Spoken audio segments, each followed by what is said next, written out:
Everyone has heard the story of Job, the man who, in a single moment, lost everything: his wealth, his health, his family. And as if that weren't enough, he also had to deal with friends who, instead of offering comfort, questioned his integrity. But what stands out most in this story isn't just the suffering itself. It's the attitude of those friends. They started off showing compassion, but over time became accusers, making Job's pain even worse. According to the Bible, Job had 3 friends: Eliphaz, Bildad, and Zophar. They enter the story when Job is already facing intense trials. The Bible says that God allowed Satan to test Job's faithfulness, and that's when he began to endure unimaginable suffering. When his friends heard what happened, each left his homeland and traveled to Uz, where Job lived. It seems they were also wealthy and prominent men, just like Job before everything fell apart. Job was considered the most important man in the East. As for his friends, the Bible doesn't provide many details, only their places of origin. Eliphaz is called a Temanite, likely from Teman, a place associated with wisdom in Jeremiah. Bildad is from Shua, which may be connected to one of Abraham's sons with Keturah. Zophar is referred to as a Naamathite, possibly linked to a city in the region of Edom. If the order of names in the Bible indicates age, Eliphaz would be the oldest and Zophar the youngest. That was a common practice in records of that time. They were all already elderly, even older than Job. And in this video, you'll understand who these friends were and why they failed so badly. Before diving into Job's relationship with his friends, it's worth remembering that the book of Job doesn't give exact clues about the historical period in which it all happened.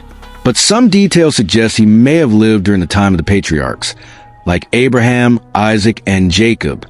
There is no mention of the law of Moses or the Levitical priesthood.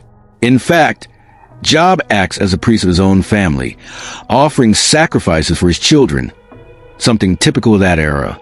Another curious point: regions like Teman and Shua are mentioned, which point to areas associated with Abraham's descendants and peoples like the Edomites and Ishmaelites.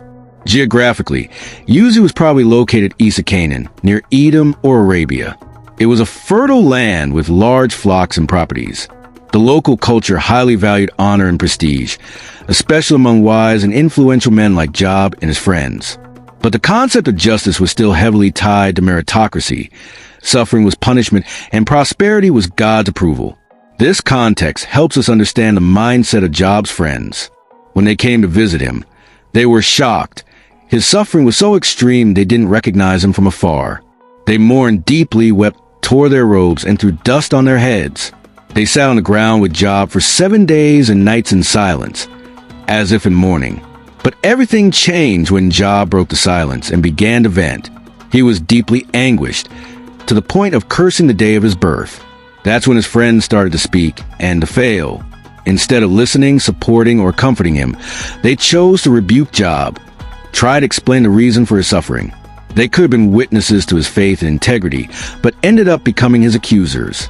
The first to speak was Eliphaz. Relying on his own experience and tradition, he applied the logic of the law of sowing and reaping. If Job was suffering, it was because he had sinned. Even while recognizing that Job was wise, Eliphaz believed he wasn't applying those teachings to his own life. To him, suffering was a direct consequence of sin. He completely ignored God's grace and mercy. Next came Bildad, even harsher, extremely legalistic. He showed no empathy for his suffering friend. He went so far as to say that Job's children had died as punishment for their sins. Lastly, Zophar was the most cruel. He not only believed that Job had sinned, but also claimed that Job's suffering was less than what he truly deserved. For Zophar, a faithful believer doesn't go through tribulations. All suffering was God's judgment, and all prosperity was a sign of his approval. All three quoted biblical truths in their speeches, but they used those truths in the wrong, insensitive, and out-of-context ways. They were arrogant in thinking they understood the reason behind Job's suffering, trying to fit God's plans into human formulas.